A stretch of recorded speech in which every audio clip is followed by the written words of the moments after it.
Bueno, buenos días. ¿Estamos bien? ¿Quiere agüita? Está haciendo así, ¿no? Ah, bueno. Bien, vamos a abrir nuestra...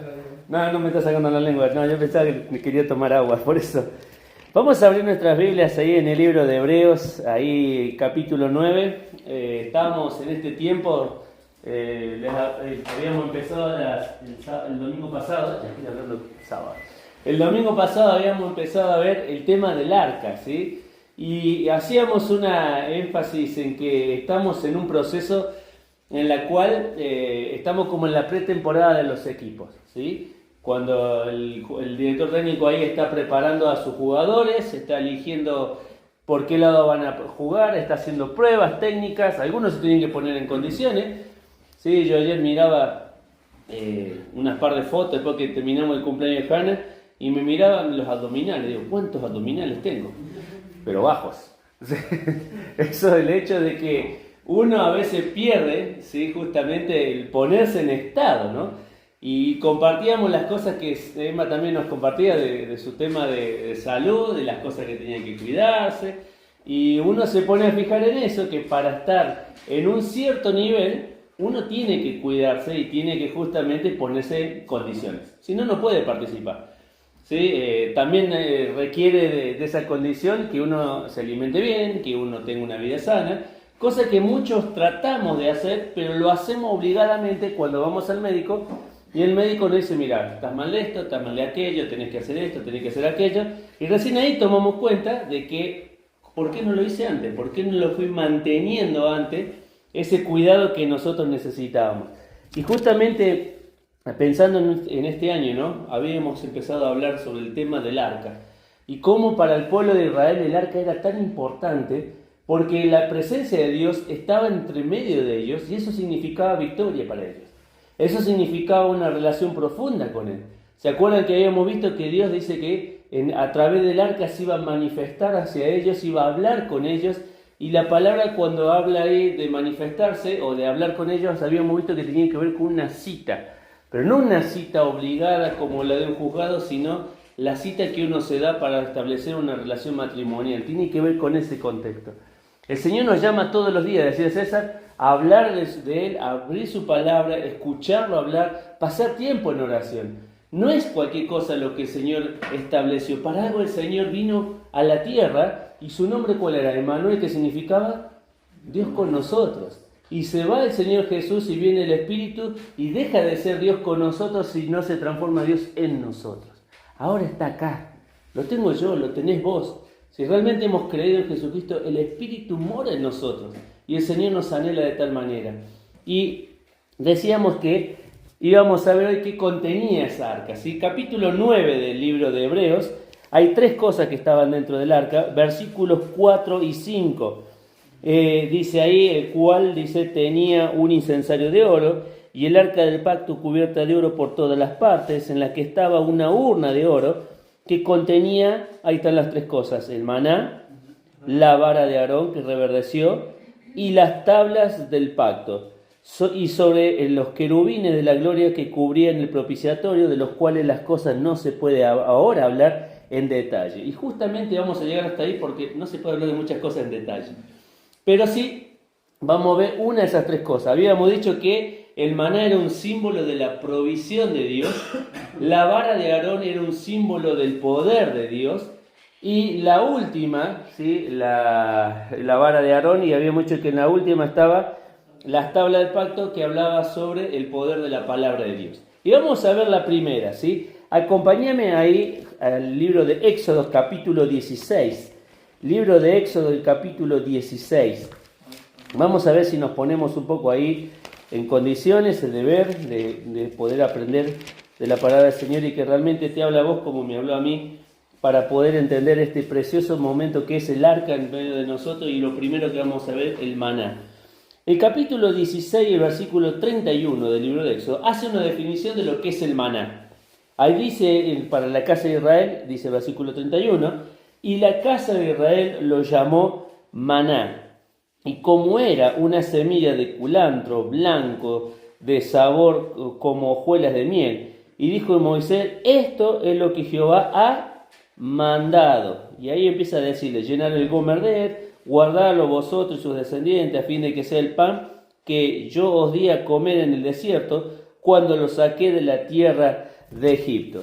Hay que entender que la provisión de Dios, ¿qué entendemos por provisión de Dios? Mira, yo estuve buscando la palabra en toda la Biblia, vieron con la aplicación, y no vas a encontrar más de 2 o 3 veces que sale la palabra provisión. La primera de ellas, ¿sí? La primera acepción de provisión está en el libro de Génesis. Acompáñame ahí en Génesis capítulo 22. Libro de Génesis, el capítulo 22. Yo no me acuerdo si fue César o quién que hizo referencia a este pasaje la otra vez, pero es capítulo 22 del libro de Génesis. ¿Sí? ¿Qué es la provisión? Yo acá busqué una definición, dice, es la iniciativa de Dios para poder proveer a fin de cumplir un propósito. ¿Sí? Vuelvo a decir de nuevo, ¿qué es la provisión de Dios? Es la iniciativa de Dios a fin de proveer, ¿para qué? ¿Para que cumplamos qué? Un propósito. Vos vas a una empresa petrolera y lo primero que hace la empresa petrolera es para que puedas trabajar te equipa con la ropa, desde arriba hacia abajo. ¿Por qué? Porque sabe que si te metes a un lugar de los que están trabajando con ácido, con los olores que genera el petróleo y todas las demás cosas, no vas a estar en condiciones para soportar eso y te vas a encontrar limitado para realizar el trabajo. O sea, te provee de lo que necesitas para poder hacerlo. Si vos vas a una panadería, ¿sí? Como la que está al lado de casa, y le decís, contratás a un chico que esté dedicado a la panadería, te vas a encontrar que para que él pueda realizar el trabajo, necesita ¿qué? Todos los materiales necesarios. Necesita la harina, necesita el huevo, la manteca, no sé, esencia de vainilla, conservante, colorantes y todas las cosas que le pueden poner para que pueda realizar la tarea. Si vos te vas y pensás en cada una de las áreas, siempre tiene que haber alguien que provee para que pueda cumplir ese propósito, para que pueda cumplir esa tarea. Por eso uno decir, la provisión de Dios en la palabra es la iniciativa de Dios que toma para proveer y cumplir un propósito. Ahora fíjate acá, libro de Génesis, el capítulo 22 y el versículo 14. Seguro que te acordás de este pasaje. Y dice así, vamos a leer el versículo 13 para poder entender un poquito. Entonces alzó Abraham sus ojos y miró y he aquí a sus espaldas un carnero trabado en un zarzal por sus cuernos. Y fue Abraham y tomó el carnero y ofreció el holocausto en lugar a su hijo. Y fíjate lo que dice. Y llamó a Abraham el nombre de aquel lugar, Jehová proveerá. Por tanto, se dice hoy, en el monte de Jehová será provisto. ¿Sabes que la palabra proveerá es uno de los nombres del Señor? Jehová Jireh. Ahí Seba, mejor dicho no Emma, tiene en su estado de WhatsApp Jehová Jireh. Porque justamente la frase de Jehová Jireh, Jehová proveerá. Y estamos hablando del momento, del contexto, de un simbolismo que iba a hacer Abraham con respecto a su hijo, que tenía que ver con la provisión de Dios para nosotros a través de Jesucristo en la cruz. ¿Quién iba a poder cumplir el propósito de Dios en la cruz? Vos no podías, yo no podía. No sé, la mejor persona que existe en el mundo con la cantidad de obras que pueda hacer, no podía hacerlo. Sin embargo, Dios proveyó de Jesucristo para que fuera a la cruz y muriera por nosotros. Por eso cuando levanta el cuchillo, ¿se acuerdan la historia? Escucha una voz del cielo que dice, no hagas ningún mal, porque yo sé que me amas y no has rehusado a tu hijo, a quien tú amas, para que fuera sacrificado. ¿Te das cuenta de lo precioso de esto? Que la primera vez que aparece la palabra de Jehová Jireh, justamente tiene que ver con un evento que el Señor hace, teniendo en cuenta la obra de Cristo. Lo que el Señor Jesús iba a hacer por nosotros, proveernos de un Salvador y abrirnos un camino a la eternidad. Primera vez que aparece la palabra del Señor aquí en este lugar. La otra de las veces que aparece, acompáñame, 2 de Corintios capítulo 9. 2 de Corintios capítulo 9, versículo 10. En este otro pasaje ya está hablando Pablo y le habla a una iglesia. 2 de Corintios capítulo 9 y versículo 10. Y fíjate que lo hace, si uno se pone a leer todo el pasaje, qué precioso esto, ¿no? Si uno se pone a leer todo el pasaje del capítulo 8 y capítulo 9, va a encontrar que está el contexto hablando de la ofrenda. Y lo más llamativo de esto, que la iglesia de Macedonia, que era una iglesia pobre, le dice, por favor, dejanos participar en esta obra de ¿qué? De amor. ¿Sí? Y esto es como un ejemplo para nosotros, porque no muchas veces vemos cristianos que tengan el deseo de decir, por favor, déjame participar de la ofrenda. Parece que muchas veces estamos escapando de la ofrenda. Parece que cada vez que hablamos de ofrenda y nos sentimos incómodos porque tenemos que resignar parte de lo que es nuestro para el servicio, para el ministerio, para pagar cosas. Ahora estamos pagando la nivelación del terreno, lo que sea. Y parece que cuando nos toca en el bolsillo, como dice, querés conocer a una persona, tocale el bolsillo. Y te vas a dar cuenta qué tipo de persona es. Así como si querés conocer a una persona, adularlo y vas a ver qué tipo de persona es. Si acepta la adulación que recibe, o sea, el hablar bien de él. Pero fíjate que el Señor en este contexto, mira lo que dice cuando habla de la ofrenda. Capítulo 9 y versículo 10. O vamos a tratar de leer el versículo 6 para entenderlo. 9:6. Por esto digo, el que siembra escasamente, también segará escasamente, y el que siembra generosamente, generosamente también segará. Cada uno dé como propuso en el corazón, no con tristeza ni por necesidad, porque Dios ama al dador alegre, y poderoso es Dios para hacer que abunde en vosotros toda gracia, a fin de que, teniendo siempre en todas las cosas todo lo suficiente, abundéis para toda buena obra. Como está escrito, repartió Dios dones a los pobres, su justicia permanece para siempre. Versículo 10. Y el que da semilla al que siembra y pan al que come, ahí está la palabra, provisión, proveerá y multiplicará vuestra sementera y aumentará los frutos de vuestra justicia. ¿Para qué? Dice versículo 11, estéis enriquecidos en todo para toda liberalidad, la cual produce por medio de nosotros acción de gracia a Dios. Pero fíjate ahí, dice, el que da semilla te va a proveer. Y lo está hablando en un contexto de ofrenda. ¿Sí? Ahí está la otra palabra del Señor cuando habla de provisión. Y no estoy hablando mensaje de la prosperidad, evangelio de la prosperidad, si vos le das mucho al Señor, el Señor te va a dar un montón, sino lo que está hablando de la actitud del corazón. Estas personas que estaban allí siendo pobres querían participar y no perderse la oportunidad de ser un canal de bendición a otros. Pero ellos habían entendido que a pesar de ser pobres, había alguien que iba a proveer para ellos, para que ellos pudieran realizar la tarea. Muchas veces pensamos que la bendición de Dios es un fin en sí mismo, o sea que queda para mí. El mensaje de la palabra del Señor, la provisión económica que el Señor nos da, la oportunidad de conocer personas, pensamos que queda para nosotros, desde se deposita acá, queda acá. Y sin embargo el Señor no nos llamó a ser un lugar de contención, sino un lugar de bendición, un canal que corra hacia otros. Un canal que corra hacia otros. En muchos lugares, principalmente en las tierras áridas, hablando de Israel, lograron tener mucha vegetación en un lugar tan seco. ¿Cómo hicieron? Porque hicieron canales de riego. Porque en vez de centrar el agua en un solo lugar, comenzaron a abrir canales para que fuera corriendo el agua y fuera bendiciendo la tierra. De ese punto se llama el cristiano. A eso nos llamó el Señor. A que nosotros seamos un canal de bendición. No un manantial de contención, donde todos lo recibimos y queda acá mi vida. Queda la bendición de Dios, queda la palabra de Dios, el mensaje de salvación, los bienes, la bendición económica, todo queda acá. No, tienen que correr. Ustedes saben que cuando un agua se estanca, ¿qué pasa? Se pudre. ¿Nunca te pasó dejar un tarro de agua en tu casa boca arriba? Y ves que pasa un día y pasan dos y el agua toma un color y genera bicho y cuando menos te das cuenta el agua no sirve para ser tomada. De eso pasa muchas veces cuando queremos que todo se centre en nosotros. Provisión de Dios. Ahora, ¿en qué lugares provee Dios en nuestra vida? Estamos como en las preguntas de la otra vez. ¿En qué lugares el Señor provee en nuestra vida? Yo puse acá un par de ejemplos para que lo podamos tener en cuenta. El primer lugar en el que el Señor nos provee es en nuestra vida.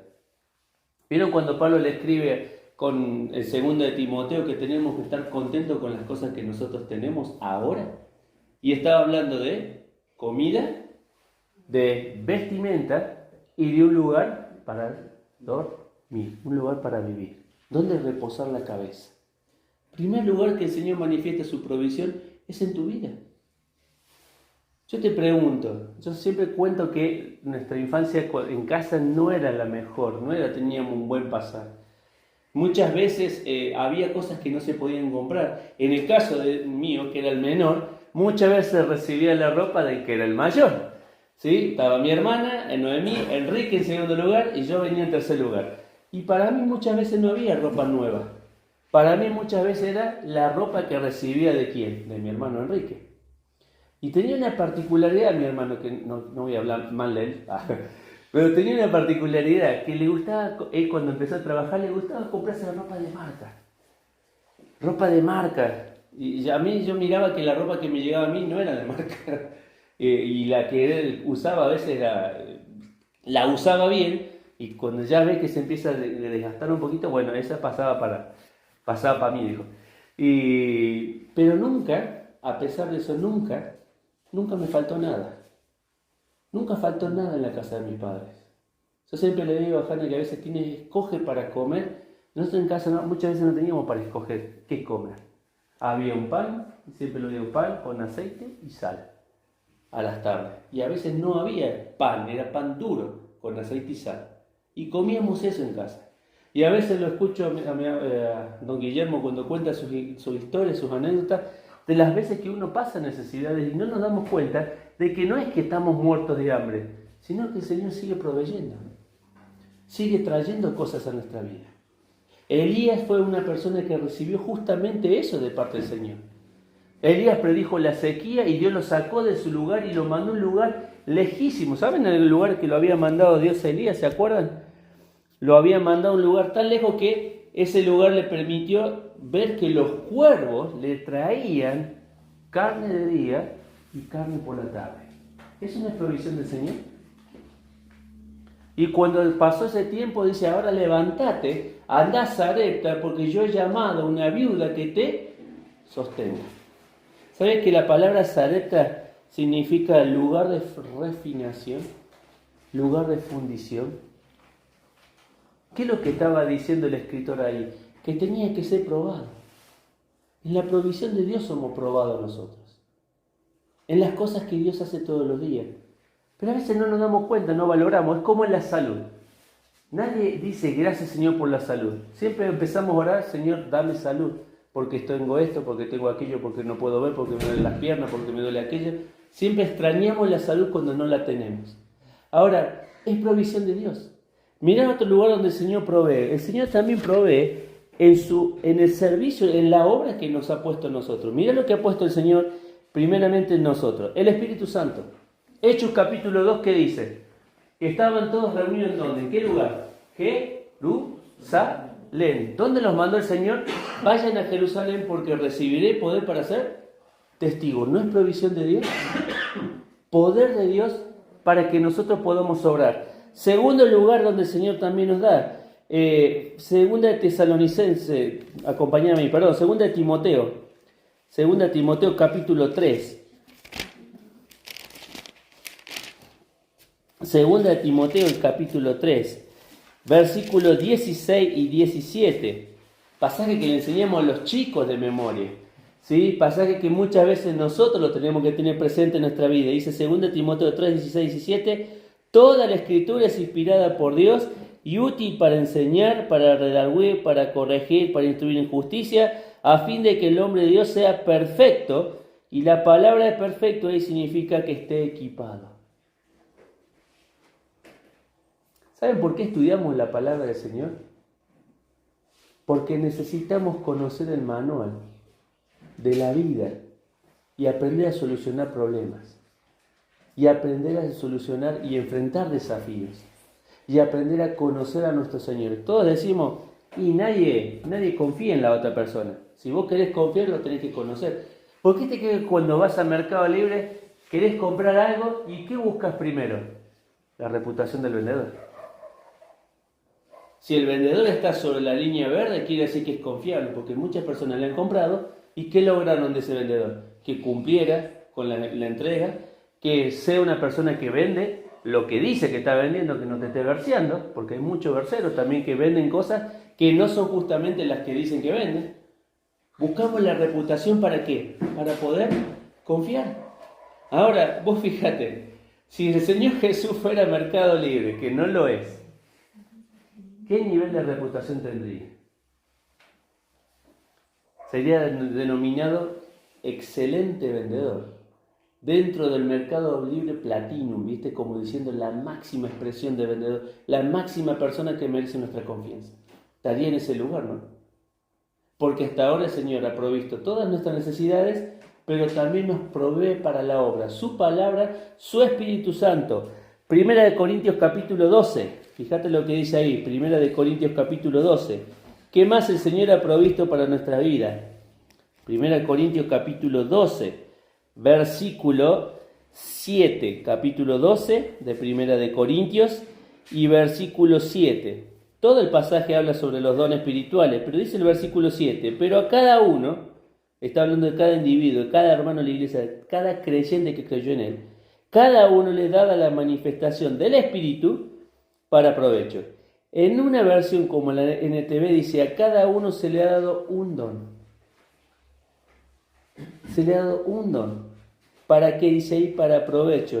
¿Sabés para qué significa la palabra provecho? No está hablando del provecho nuestro. Me comí un buen asado, listo, provecho, buenas tardes, me voy a la siesta, cada uno haga lo suyo. Está hablando de la ayuda mutua. El don que te ha dado Dios a vos es para que sirva de ayuda a otros también. Porque los dones se manifiestan en el cuerpo, no se manifiestan fuera del cuerpo. Los miembros y sus funciones se manifiestan en el conjunto del cuerpo, no fuera del cuerpo. Entonces mira, nos equipa con su palabra, nos da del Espíritu Santo, pone dones para que podamos servirnos y ayudarnos mutuamente. Y también dice acá, la palabra del Señor puse dos cosas más que hace también en la obra que nosotros y cada uno de nosotros somos llamados a participar. Lucas capítulo 10. Lucas capítulo 10. Lucas el capítulo 10, versículo 4. Lucas capítulo 10 y versículo 4. Dios también dice que provee los recursos para hacer la obra. Y mirá que hay dos pasajes acá en Lucas que están relacionados para que nosotros nos podamos dar cuenta. Mira, capítulo 10, versículo 4 dice, cuando mandó a la misión de los 70, que los envió a que hablaran sobre el reino, dice, no llevéis bolsa, ni alforja, ni calzado, y a nadie saludéis por el camino. O sea, enfóquense en la tarea y piensen en la tarea, no piensen en las cosas que necesitan. ¿Sí? Porque ¿qué está diciendo el Señor? Yo voy a ser el que voy a proveer. Ahora, mismo libro, capítulo 22 de Lucas y versículo 35. Capítulo 22 del libro de Lucas, versículo 35. Dice así, y a ellos dijo el Señor Jesús, cuando se envíe sin bolsa, sin forja y sin calzado, la pregunta del millón, ¿os faltó algo? Pregunta del millón. ¿Les faltó algo cuando los envié a misionar? ¿Cuál fue la respuesta de ellos? Ellos dijeron, nada. A veces pensamos que la obra depende de nosotros, los recursos dependen si tenemos una iglesia grande, entonces vamos a tener mucho dinero para invertir, para hacer, para construir. Y todas las cosas siguen dependiendo del Señor. Compramos, César es testigo, también lean y cada una de las personas, un terreno sin plata.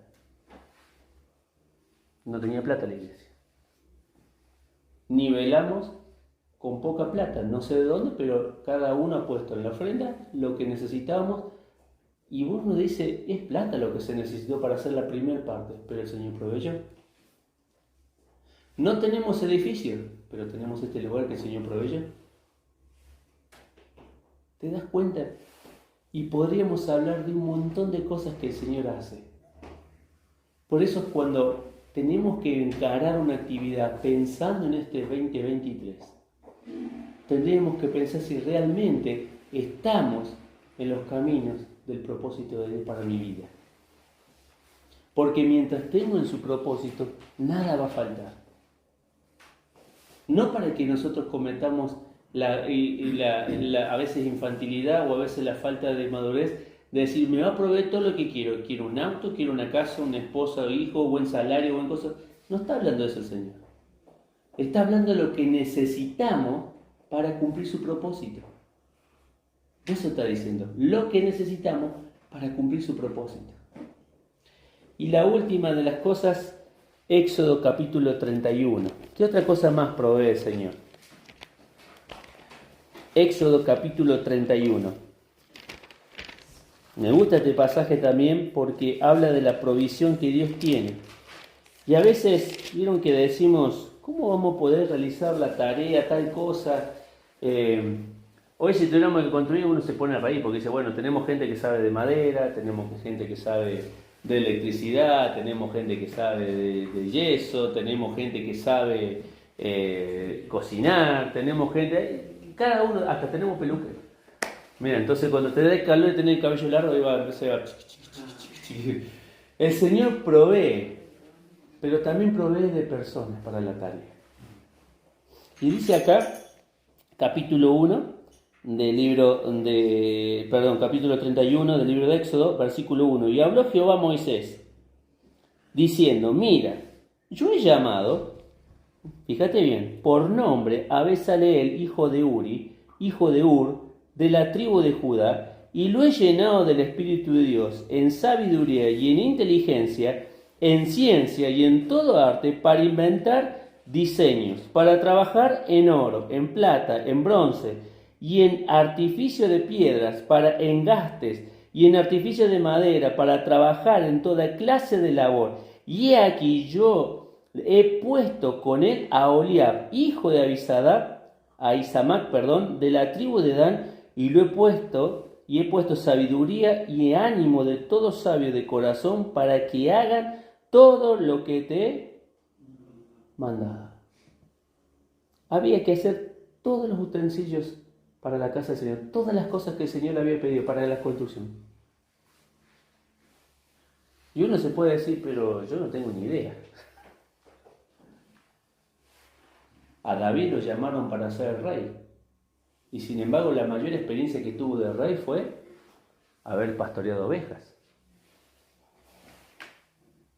Y uno se pone a pensar, ¿cómo vamos a hacer la obra? El Señor provee de personas y capacita a esas personas para realizar la tarea. Por eso la mayor oración que el Señor nos pide a nosotros que hagamos, ¿cuál era? Rogar al Señor de la mies, ¿para qué? Para que envíe obreros a la mies. La pregunta es, ¿estamos orando nosotros por eso? O a veces pensamos que podemos ser un pulpo. Estoy acá, manejo acá, ayudo acá, estoy acá, tiro como si pudiera hacer todas las cosas. Es nuestra oración, tiene que ser nuestra oración, pedir al Señor por obreros que envíe a la mies. El Señor provee. Ahora, para ir terminando, ¿cuál es el mayor obstáculo? A ver, ¿cuál es el mayor obstáculo que puede tener un creyente ante la provisión del Señor? ¿Cuál es el mayor obstáculo que podemos tener? ¿Saben cuál es el mayor obstáculo? El estar insatisfecho. El estar insatisfecho con la provisión de Dios. Vamos a ver dos pasajes ahí, rapidito, para que podamos ir terminando. Éxodo, estamos ahí, capítulo 17. Miren lo que dice ahí, capítulo 17 de Éxodo. A ver si le puse bien.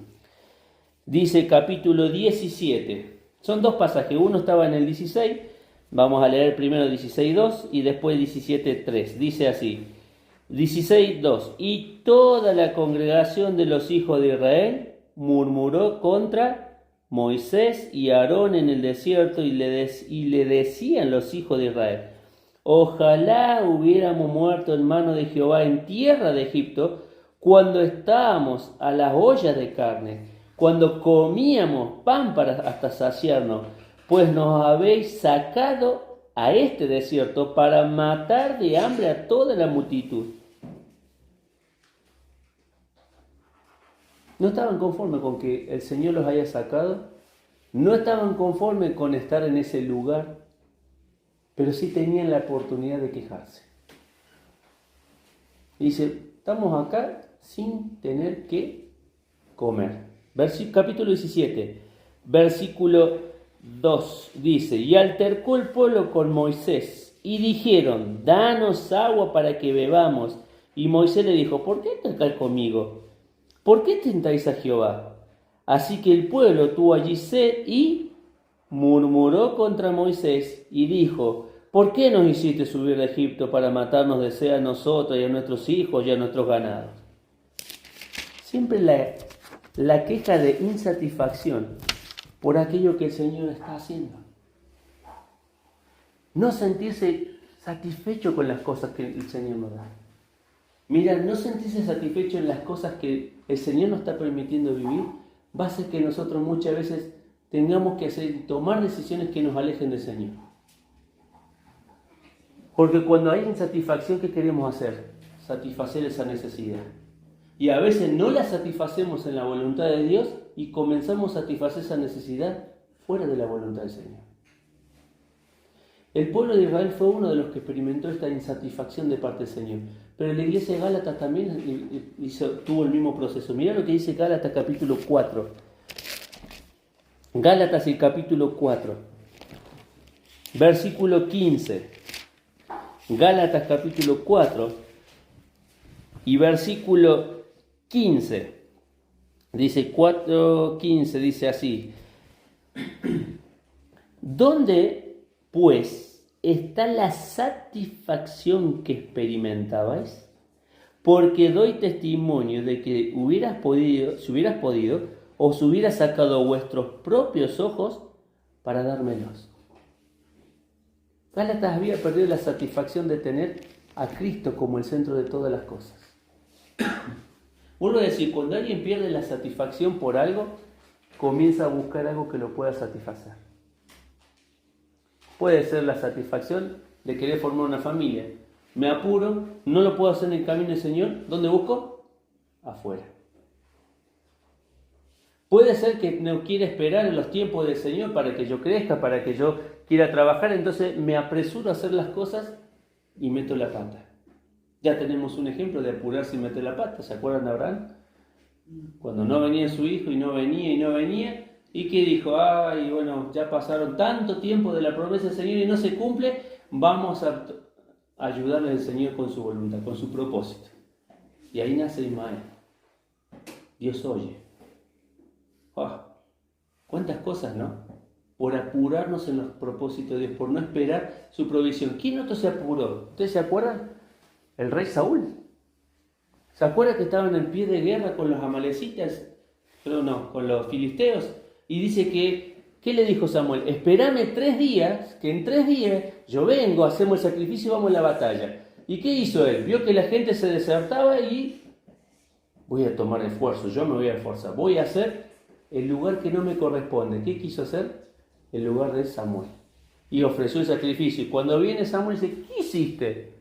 No, pero me esforcé, yo puse onda, le puse pila, yo fui, me metí ahí, hice el sacrificio. Pues locamente hiciste, dice. ¿Te das cuenta? Cada vez que nos adelantamos, el escritor nos dice, locamente hiciste. Y fíjate que te cuento algo más. Números capítulo 21. Números capítulo 21. Fíjate cómo termina la historia del pueblo de Israel. Recién habíamos leído que Dios le había dado maná y le había dado agua, ¿no? Fíjate lo que dice Éxodo, Levítico, Números capítulo 21, versículo 4 y 5. Números 21, versículo 4 y 5. Y después partieron del monte de Or camino al Mar Rojo para rodear la tierra de Edom. Fíjate la frase, y se desanimó el pueblo por el camino. La palabra ahí desanimar significa se impacientó. Se impacientó el pueblo, dice, por el camino. Versículo 5, y habló el pueblo contra Dios y contra Moisés. ¿Por qué nos hiciste la misma perolata? Subir de Egipto para que muramos en este desierto, pues no hay pan ni agua. Y nuestra alma, fíjate lo que dice ahora, tiene fastidio de este pan tan liviano. ¿De qué estaba hablando? Ya no encontraba satisfacción. ¿En qué? En la provisión de Dios. A veces es lamentable, ¿no? Que una persona que cree en el Señor, que está siendo conducida por el Señor, que está siendo provisionada por el Señor, diga, tengo fastidio. ¿Sabes que ahí la palabra en el original, fastidio, significa separarse uno mismo? Claro, si ya no estoy en comunión con el Señor, ya no me satisfacen las cosas que el Señor me da. Entonces comienzo a ¿qué? Me aparto yo mismo para satisfacer mi propia necesidad. 3 cosas que tienen que ver con el síntoma de satisfacción. A ver si vos lo tenés. Primero de todo, impaciencia.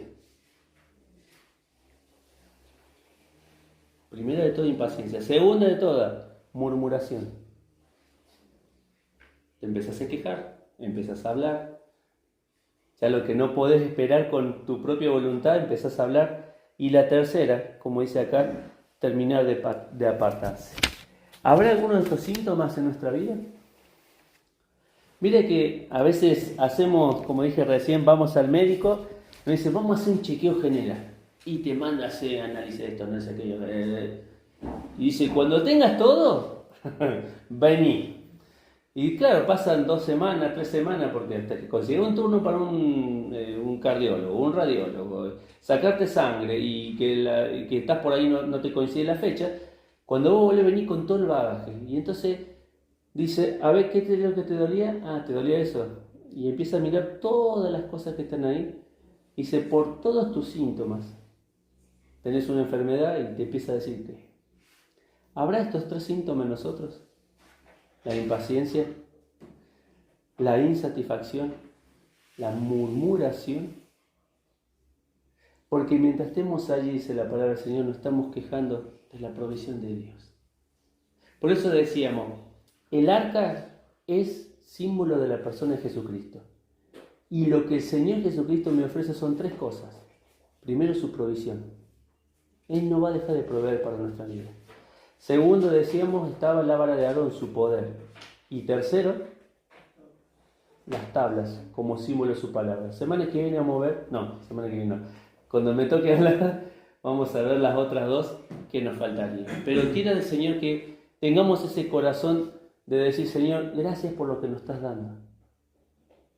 Le enseñamos a los chicos, da gracias en todo. ¿Se acuerdan 1 Tesalonicenses? Porque esta es la voluntad del Señor. ¿Por qué será que el Señor nos llama a que demos gracias por la persona de Cristo? Para que realmente nos demos cuenta de que la mayor satisfacción es estar en la voluntad del Señor. Vamos a orar para terminar esta mañana. Padre, te damos gracias por darnos este día, por permitirnos, Señor, ver en tu palabra, Señor, este ejemplo precioso de la provisión tuya. Qué poco considerado, Señor, a veces. Qué vista tan corta de no ver las cosas que tú haces. Que cada día nos das cositas pequeñas, nos haces manifiestas tu amor a través de tu provisión en las cosas que tenemos, en las cosas que necesitamos, a través de, Señor, de tener tu palabra, Señor. Que Dios como tú, que se digna hablarnos a nosotros y moldearnos, Señor, conforme a tu palabra. Pero que Dios como tú, que se digna vivir en medio de nosotros y en medio de nuestra vida.